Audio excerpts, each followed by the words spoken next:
बाळांनो, प्रकरण 10 अप्पांचे पत्र.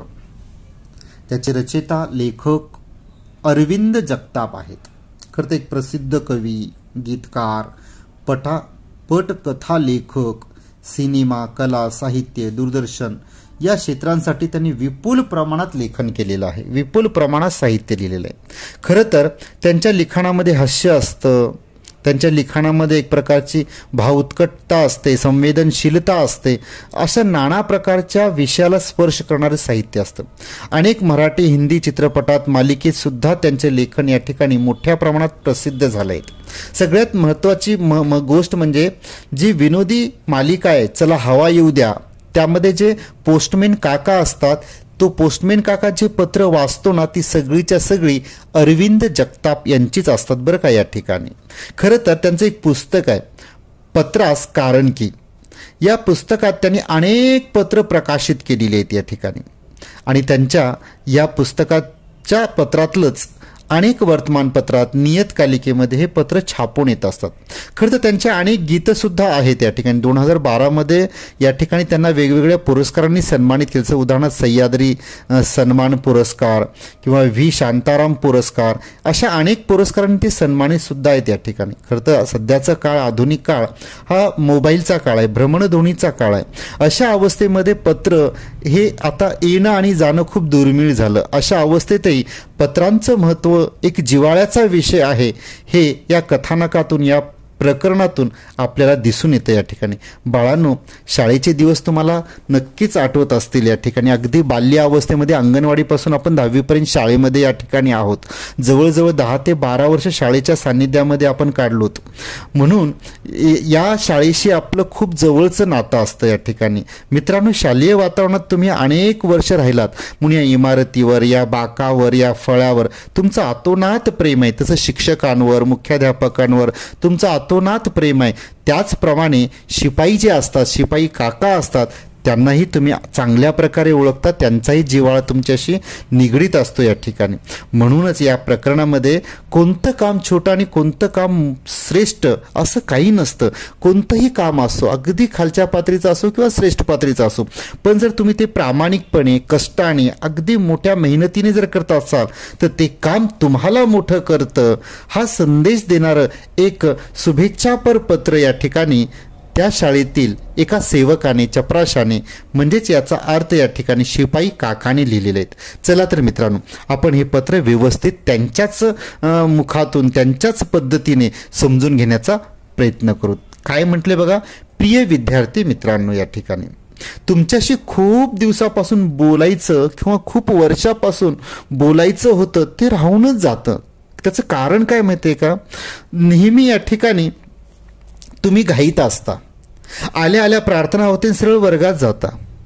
म्हणून मला थोडंसं बोलायचं होतं, म्हणून हे पत्र. घाबरू नका मात्र, मी काही उपदेश वगैरे तुम्हाला सांगणार नाही. तुम्ही तर मला ओळखता, मी शिपाई काका, आप्पा म्हणताना तुम्ही मला या ठिकाणी, मला थोडंसं तुमच्याशी बोलायचं या ठिकाणी. त्याची म्हणजे चिंता करू नका, फक्त संधी भेटली म्हणून मी तुम्हाला या ठिकाणी पत्ररूपात का असे ना बोलावं असं म्हणतो. खरं तर तुमच्या अभ्यासाविषयी मला काही सांगायचं नाही, कारण तुमच्या शिक्षकांनी तुम्हाला ते वर्गात खूप छान पद्धतीने शिकवलं आहे. हे मी खिडकीतून दररोज ऐकतो, या ठिकाणी लक्ष देऊन ऐकतो. तुमचे सर तुम्हाला काय शिकवतात, किती म्हणजे कोणत्या पद्धतीनं नॉलेज देतात, ज्ञान देतात, वेगवेगळी उदाहरणं देतात, जगाची सगळ्या सीमारेषा तुम्हाला ओळख करून देतात. तुमचे गुरुजी तुम्हाला ते छान पद्धतीने सांगतात, हे मी रोज खिडकीतून ऐकतोय, लक्ष देऊन ऐकतोय. खरं सांगू तुम्हाला, मी माझ्या शाळेत जर एवढं लक्ष दिलं असतं तर कदाचित आज मी सेवक राहिलो नसतो. पण माझी काही अडचण होती त्या काळामध्ये, मी पूर्ण वेळ शाळा करू न शकल्यामुळे आज मी सेवक आहे या ठिकाणी. असो, माझी चिंता करू नका, पण तुम्ही मात्र व्यवस्थित या ठिकाणी अभ्यास करा. मी पाहिले तुमचे पालक ज्यावेळी शाळेत येतात ना, अत्यंत चिंताग्रस्त असतात तुमचे पालक, त्यांच्या कपाळावर आठ्या पडलेल्या असतात. पालकाला चिंता करू द्या, पण तुम्ही चिंता करू नका, कारण चिंता केल्यावर काय होतं, फक्त कपाळावर आटा येतात या ठिकाणी, मार्क वाढत नाहीत. बरं, अगदी हसून खेळून आनंदी जर आपण अभ्यास केला तर नक्की मला वाटतं या ठिकाणी काय होतात, आपले मार्क वाढतात. खरं ते पत्र एवढ्यासाठी मी तुम्हाला लिहित आहेत कारण हे तुमचं शेवटचं वर्ष. यानंतर तुम्ही कॉलेजचं जीवन जगणार या ठिकाणी. आणि कॉलेजला गेलात तर मग तुमच्यासमोर गहन एक यक्ष प्रश्न पडणार की आपण कोणते विषय घ्यायचे, काय घ्यायचं या ठिकाणी, आणि त्या प्रश्नामध्ये तुम्ही अडकणार. पण बाळून एक सांगू, मी तुम्हाला पाहिले बरे का, शिक्षक दिनाच्या दिवशी बरेचसे मुलं शिक्षक व्हायला त्यांना आवडतं, मुख्याध्यापक व्हायला त्यांना आवडतं, पण शिपाई मात्र कोणी होत नाही. अगदी बोटावर मोजण्या इतकी मुलं समोर येतात शिपाई होण्यासाठी. याचा अर्थ असा नाही की मी तुम्हाला हे म्हणत नाही की तुम्ही शिपाई व्हा, चपराशी व्हा, असं म्हणत नाही या ठिकाणी. फक्त मला यातून एवढंच सांगायचं आहे की कोणतंही काम छोटं नाही आणि कोणतंही काम मोठं नाही. अगदी कोणतंही काम तुम्हाला मिळत ते प्रामाणिकपणे आणि मन लावून करा, ते काम तुम्हाला मोठं करतं. काम कधी छोटं मोठं नसतं, तर ते काम किती मन लावून आणि प्रामाणिकपणे आपण करतो त्यावरून आपण मोठे होत असतो. एक उदाहरण सांगतो मी तुम्हाला या ठिकाणी. तुम्हाला मोबाईलचं चार्जर माहीत असेल, छोटं असतं, पण चार्जरच समजा तुमचं हरवलं तर मोबाईल काही कामाचा आहे का? काहीच कामाचं नाही. बरं, आणखीन एक उदाहरण सांगतो. डॉक्टर आणि नर्स, खरं मला माहिती आहे डॉक्टरला खूप महत्त्व आहे, पण त्या दवाखान्यात नर्सच त्या दिवशी आली नाही, ॲब्सेंट राहिली, तर त्या डॉक्टरचा हात तुटल्यासारखा होतो. म्हणजे त्याला काम होत नाही, उरकत नाही, कारण त्या पेशंटची सेवा, शुश्रूषा किंवा इंजेक्शन, मलमपट्टी ही नर्स करत असते, म्हणजे ती पण तेवढीच त्या ठिकाणी महत्त्वाची. बरं, ते झालं. आणखीन एक उदाहरण सांगतो. तुम्हाला सचिन तेंडुलकर माहिती आहे, विराट माहिती आहे, धोनी माहिती आहेत, हे खूप सुंदर खेळाडू आहेत या ठिकाणी. पण कल्पना करा, त्या स्टेडियमची स्पीच सांभाळणारा वॉचमॅन सुद्धा महत्त्वाचा आहे. जर समजा त्या रात्री ती स्पीचच कोणी खराब केली तर हे उत्कृष्ट खेळाडू खेळू शकतील का त्या ठिकाणी? नाही. म्हणजे छोट्यातला छोटा व्यक्ती सुद्धा त्या ठिकाणी कसा आहे, महत्त्वाचा आहे. बरं बाळून, तुम्हाला हे माहिती आहे का या ठिकाणी की आपल्या ओरिसामध्ये या ठिकाणी शिल्प म्हणजे वाळूपासून शिल्प तयार केले जातात या ठिकाणी, आणि हा शिल्प तयार करणारा एक प्रसिद्ध व्यक्ती आहे, त्याचं नाव आहे सुदर्शन पटनायक. खरं तर शिल्प खूप लोक बनवतात बरं का वाळूचे समुद्रकिनारी या ठिकाणी, पण हे पटनायकच का प्रसिद्ध झाले? कारण त्यांनी आपलं पूर्ण आयुष्य त्याला वेचून टाकलं, पूर्ण आयुष्य अर्पण केलं या ठिकाणी, अत्यंत मन लावून त्या ठिकाणी दिवस रात्र त्यांच्या मनामध्ये तेच विचार असतात त्या ठिकाणी, पूर्ण स्वतःला हरवून घेतले त्यांनी, म्हणून ते प्रसिद्ध झाले. त्याचप्रमाणे तुम्हाला बिस्मिल्ला खान माहीत असतील, सनई वादक.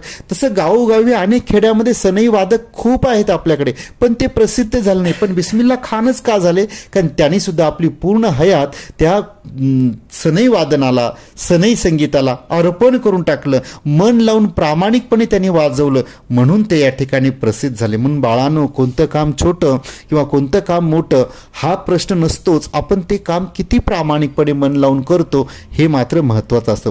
तुम्ही आपल्या शाळेच्या ग्रंथालयात जाऊन बघा, कोणतंही पुस्तक हातात घ्या, त्याच्यावर तुम्हाला धूळ दिसणार नाही, कारण मी मन लावून ती धूळ साफ केलेली आहे बाळून या ठिकाणी.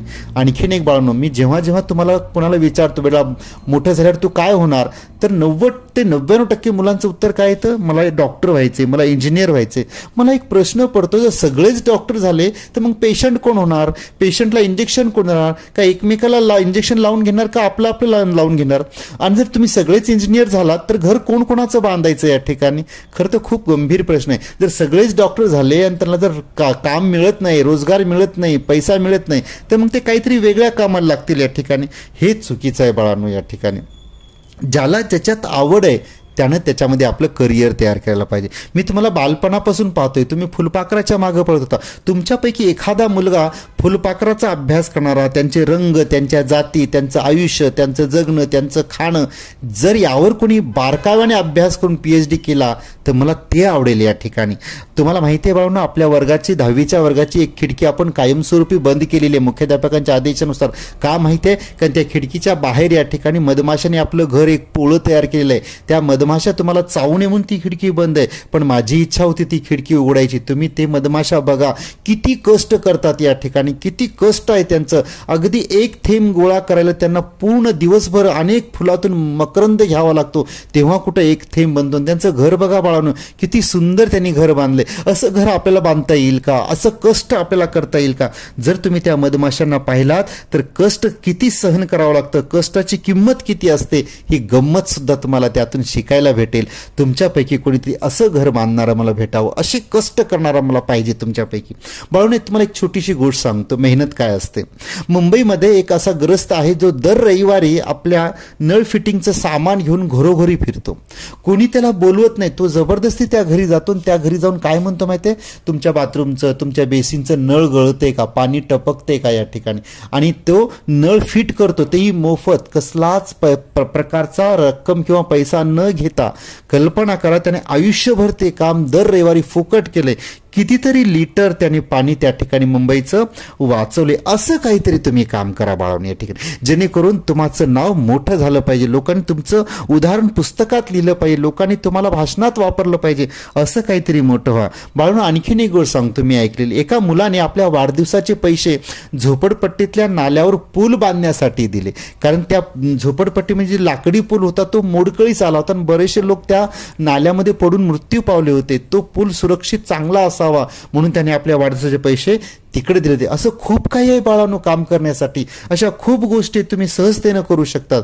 तुम्हाला आणखीन एक सांगतो, एका माणसाने फक्त 10 झाडं लावायची, फक्त 10. मोहीम राबवा ही, कोणतरी एक जण ही मोहीम हातात घ्या. एका माणसाने फक्त 10 झाडं लावायची. तुम्हाला माहिती आहे आपल्या भारतात लोकसंख्या किती आहे?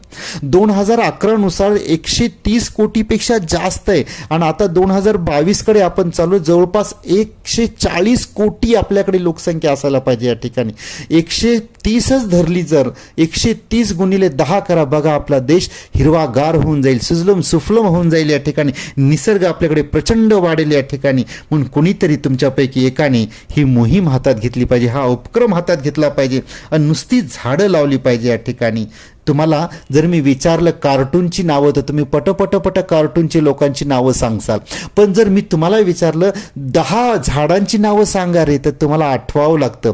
मी तुम्हाला विचारलं 10 पक्ष्यांची नावं सांगा, तर तुम्हाला विचार करावा लागतो या ठिकाणी.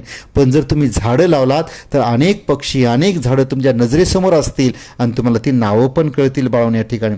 एखादा माणूस खूप मोठा झाला तर त्याची सावली मात्र कोणाच्या उपयोगाला येत नाही, पण झाड मोठं झालं तर त्याची सावली मात्र उपयोगाला येते बाळांनो या ठिकाणी. मला एक माहिती आहे, 2 पानं असतात, एक पुस्तकाचं आणि एक झाडाचं. पुस्तकाचं पान हे डोक्याचं खुराक आहे आणि झाडाचं पान हे जीवनाचं बळ आहे बाळांनो. म्हणून या 2 पानाला तुम्ही आयुष्यभर जपाल अशी माझी इच्छा आहे. म्हणजे माणसाची सावली जशी उपयोगाला येत नाही किती मोठा झाला माणूस, पण झाड मोठं जर तुम्ही केलात तर त्याची सावली मात्र कायमची उपयोगाला येते.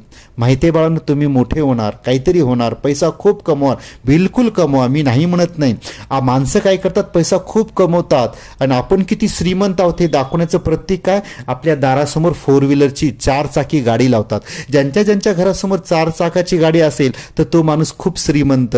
पण असं कोणी विचार केलाय का रे, मी घर बांधेल, पैसा खूप कमवेल, पण अंगणात मात्र 10 तरी झाडं लावेल. ज्यांच्या अंगणात जास्त झाडं तो माणूस श्रीमंत आपल्याकडे मानत नाहीत. पण बाळांनो तुम्हाला माहिती आहे, ज्या देशात नैसर्गिक साधन संपत्ती जास्त तो देश श्रीमंत असतो. म्हणजे झाडं जर आपल्याकडे जास्त असेल तर आपला देश श्रीमंत होईल. आणि तुमच्या अंगणात जर गाडी असेल तर फक्त तुम्ही श्रीमंत होसाल, त्या पलीकडे काही होणार नाही. म्हणून बाळांनो एक लक्षात ठेवा, खूप पैसा कमवा, निसर्ग बघायला मात्र दुसरीकडे जा. कारण पैसा खूप कमवतो आणि वर्षातून 8 दिवस सुंदर निसर्ग बघायला आपण दुसरीकडे जातो. जर आपण वर्षभर आपलाच परिसर सुंदर केला तर निसर्ग आपल्याकडे येईल, हे मात्र आपण या ठिकाणी विसरतोय. म्हणून झाडं खूप लावा, आपल्या देशाचा निसर्ग समृद्धी या ठिकाणी वाढवा. माणसं जसं सनई वादक या ठिकाणी बिस्मिल्ला खान आहे, तुमच्यापैकी एखादा बिस्मिल्ला खान होऊ द्या. मला माहिती आहे तुम्ही 10वी पास झाल्यावर ज्याला चांगले मार्क पडतील त्यांचं आपल्या शाळेच्या भिंतीवर नाव असेल, बिलकुल असावं. चांगले मार्क घ्या, भिंतीवर सगळ्यांची नावं येऊ द्या. पण त्याहीपेक्षा मला महत्त्वाचं काय माहिती आहे, तुमच्यापैकी एखादा लेखक झाला पाहिजे, त्याचं पुस्तक ग्रंथालयात आलं पाहिजे. ते सगळ्यात महत्त्वाचं आहे बाळांनो या ठिकाणी. म्हणजे तुमच्यापैकी एखादा लेखक पण झाला पाहिजे या ठिकाणी. मला माहिती आहे तुम्ही पैसे खूप कमवणार आणि हॉटेलमध्ये जाऊन या ठिकाणी जेवण करणार, पण एखाद्याच्या शेतामध्ये हुरडा खायला मला यायला आवडेल. तुम्ही पैसे किती कमवा, पण तुमच्यापैकी एखाद्याकडे शेत भरपूर असायला पाहिजे आणि शेतात नवनवीन प्रयोग झाले पाहिजे, ते पाहायला मला या ठिकाणी आवडेल.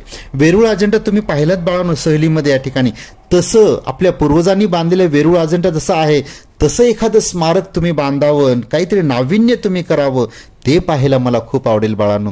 बिलकुल तुम्ही कोणतंही कार्य करा, पण मन लावून करा, प्रामाणिक करा, आनंदाने करा, कष्टाने करा, नक्की तुमचं नाव मोठं होईल. काम छोटं किंवा मोठं हे नसतं, काम प्रामाणिक केल्यावर तुम्ही मात्र मोठे होता, तुम्ही मात्र जगाला ओळख प्राप्त करून देऊ शकता, जगात तुम्ही मोठे होऊ शकता बाळांनो या ठिकाणी. हे लक्षात ठेवा या ठिकाणी. म्हणजे तुम्हाला गुण किती भेटले हे महत्त्वाचं नाही, तुम्ही किती गुणी आहात हे मात्र महत्त्वाचं आहे. मी तुम्हाला शाळेच्या बाहेर अंगणामध्ये खेळताना, हुंदडताना, गोंधळ करताना, धिंगामस्ती करताना पाहिलं, त्यावेळेस तुमचे शिक्षक किंवा पाहणारे बाकीचे लोक म्हणायचे, अशी मुलं आम्ही कुठंच पाहिली नाही. त्यावेळेस मला राग यायचा नाही, कारण मला माहिती आहे तुमच्यामध्ये गुण खूप आहे, तुम्ही काहीतरी वेगळं करणार, आणि जेव्हा तुम्ही काहीतरी वेगळं करून दाखवणार ना, तेव्हा जग म्हणेल अशी लेकरं किंवा अशी माणसं आम्ही कुठं पाहिली नाही. त्यावेळेस मला खूप आनंद होईल. जसं डॉक्टर APJ अब्दुल कलाम आहेत, तुम्हाला माहिती आहे त्यांना 10वीला किती मार्क होते? कधीच कोणी याविषयी बोलत नाही, कधीच ते विषय त्यांचे 10वीचे मार्क शोधायचाही प्रयत्न कोणी केला नाही. पण आज अब्दुल कलामचं नाव घेतात, आपण शास्त्रज्ञ, एक मोठा व्यक्ती म्हणून आदर्शाने त्यांना पाहतो या ठिकाणी. म्हणून बाळांनो, तुम्ही शालेय जीवनात आतापर्यंत काय केलात हे मात्र महत्त्वाचं नाही, इथून पुढे तुम्ही काय करणार आहात ते मात्र सगळ्या जगाला लक्षात राहणार आहे, आयुष्यभर लक्षात राहणार आहे. म्हणून तुम्ही आहात तसेच जगा, आनंदी जगा, ताणयुक्त जगा, कसलीच चिंता करू नका. पण आयुष्यात जे काही कराल ते प्रामाणिकपणे करा, इमानदारीने करा, कष्टाने करा, स्वतः त्याच्यामध्ये स्वतःला ओतून घ्या. आयुष्य हेच आपलं आहे असं मानून त्याला पूर्णत्वास, शून्यापासून विश्वापर्यंत कसं घेऊन जाता येईल याचा विचार जर तुम्ही केलात तर नक्कीच तुम्हाला यश भेटेल. मला विश्वास आहे. तुम्हाला खूप खूप शुभेच्छा. तुम्ही आयुष्यात नक्कीच मोठे व्हाल आणि मला त्याचा पूर्णपणे अभिमान वाटेल. बाळांनो, माझं हे पत्र मी याठिकाणी थांबवतो.